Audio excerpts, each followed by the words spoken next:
Turning now to a series of hacking attacks against big American financial institutions. Here's a question. Is your bank being targeted for online assaults by Iran?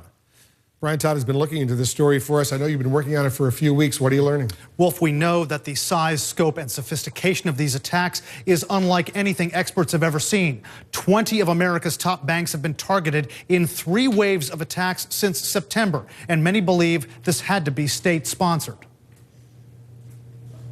Experts say they've never seen anything like it, a massive onslaught of cyber attacks on America's biggest banks, slowing down their websites, even forcing some to shut down temporarily, costing them money.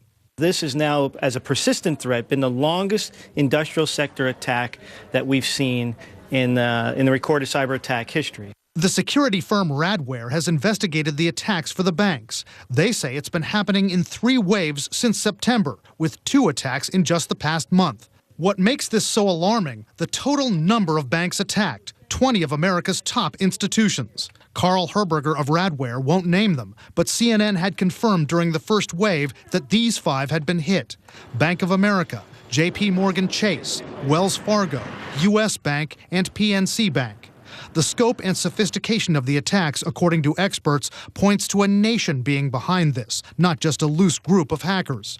When the wave started in September, Senator Joe Lieberman, then chairman of the Homeland Security Committee, said, "I think this was done by Iran." Analyst James Lewis agrees, saying it's likely retaliation for previous cyber attacks on Iran and for other things. The Iranians have paid a lot of attention since Stuxnet to cybersecurity and to developing their own attack capabilities. The trigger in this case was probably some attacks by unknown foreign parties against Iran's main oil terminal, Karg Island, back in the summer. And that appears to have led them to, retaliate and respond. And it's a good way to make a point that they aren't happy with sanctions. Carl Herberger of Radware says Iran may not be behind this. Whoever it is, how are they doing it?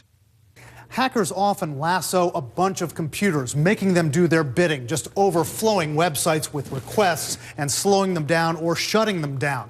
But in this case, experts say the hackers, possibly Iran, are not just taking control of a bunch of computers, but entire data centers, which bring more firepower to attack the banks. And Herberger says the hackers are also infiltrating the encryption process, the way we secure our online payments. Herberger says no accounts have been breached, no money has been stolen, but these attacks are harbingers for the onslaught of potentially data leakage attacks or integrity-based attacks.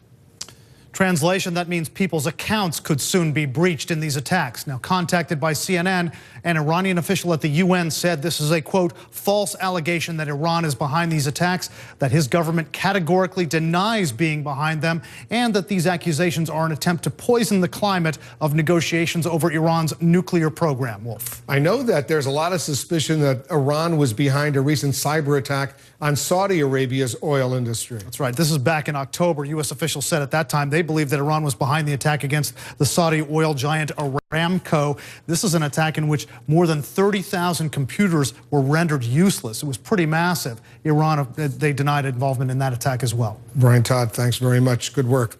Time magazine calls him the boss. Up next, details on the New Jersey Governor Chris Christie and his media tour, what it could mean for 2016.